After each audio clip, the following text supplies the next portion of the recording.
喺好耐好耐以前，有一對翼龍爸爸媽媽住喺懸崖上面。有一日，翼龍媽媽噗一聲生咗一隻蛋，然後喺某一個夜晚，蛋開始咕嚕咕嚕咁樣喐起嚟。一隻好可愛嘅翼龍寶寶出咗世啦！翼龍爸爸同翼龍媽媽都好開心，佢哋非常非常細心咁照顧佢。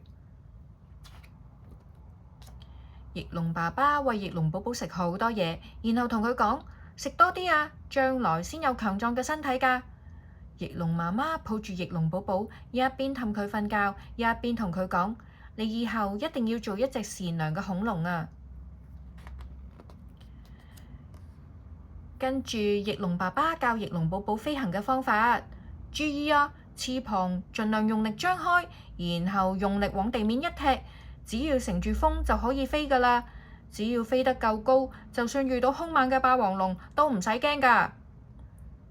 喺寒冷嘅落雨天，翼龍媽媽用自己嘅翅膀保護小翼龍，唔俾佢淋濕，然後對佢講：以後無論邊個遇到困難，你都要幫佢啊！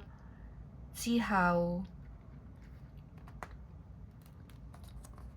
翼龍寶寶一日一日咁長大，漸漸長到好似爸爸一樣咁大。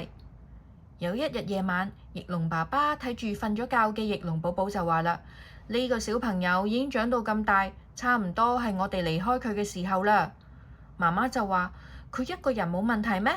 爸爸就話：冇問題，佢已經長成健壯嘅翼龍啦。媽媽就話：但係佢好似唔太識飛喎。爸爸就話：咁就要靠佢自己以後嘅努力啦。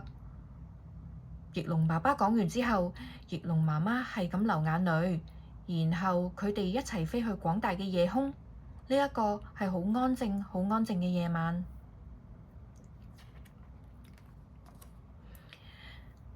第二天天光啦，小翼龍擘大眼睛，咦？爸爸媽媽都唔喺度嘅，佢哋去咗邊啊？係咪去搵食物啊？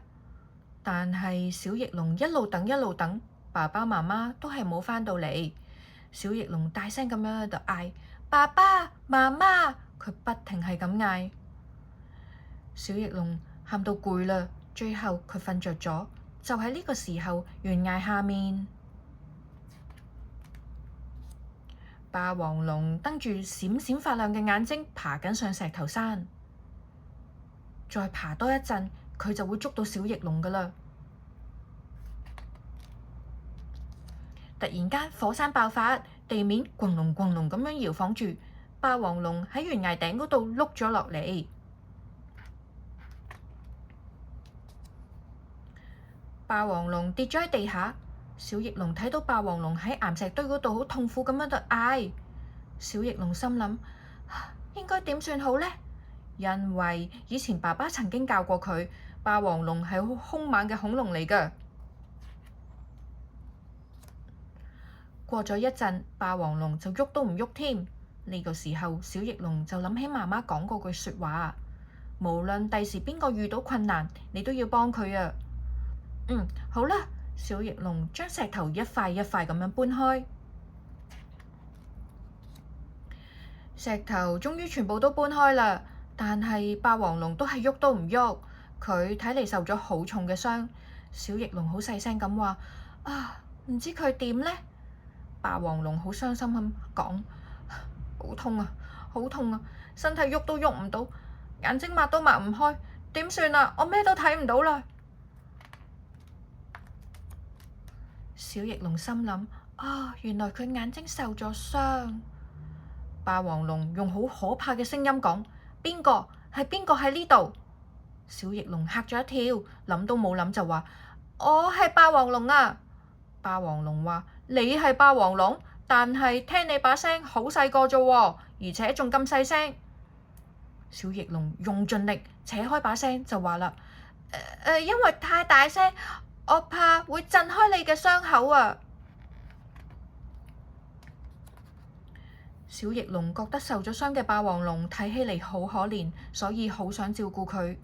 落雨嘅時候，小翼龍用樹葉冚住霸王龍個身，等佢唔好俾雨淋濕。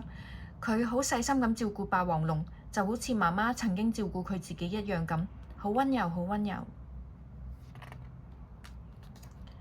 之後，小翼龍仲餵霸王龍食紅果子，問佢好唔好食啊？霸王龍話：好好食。小翼龍話：其實魚仲好食啊，但係我冇辦法飛到去海邊。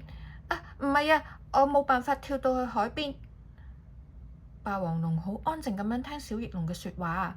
從此之後，為咗霸王龍，小翼龍不停咁樣擔啲紅果子畀佢食，就好似爸爸曾經做過嘅咁，餵佢食好多好多。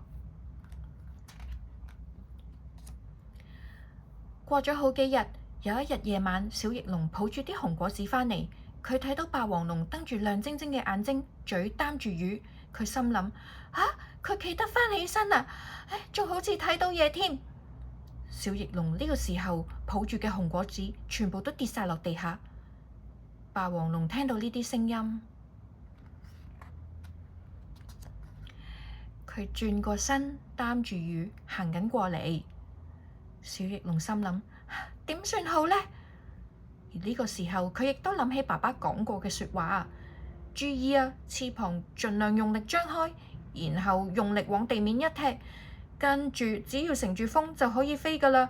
只要飛得夠高，就算你遇到兇猛嘅霸王龍都唔使驚㗎。小翼龍用力咁樣張開翅膀，小翼龍心諗，只要乘住風就可以飛㗎喇。而佢真係感覺到風正正托起自己嘅翅膀，真係好似爸爸講嘅一樣。我而家慢慢飛高啦，我識飛啦。小翼龍越飛越高，呢個時候霸王龍大叫咗一聲。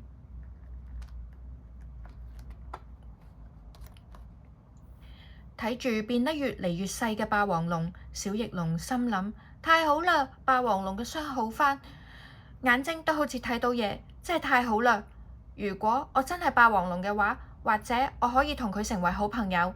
再見啦，霸王龍！霸王龍放棄咗追小翼龍，佢對住星空流住眼淚就話：我從一開始就知道你係翼龍啦，我特登捉你最鍾意食嘅魚，想同你一齊食，然後好想當面同你講聲多謝，真係好多謝你。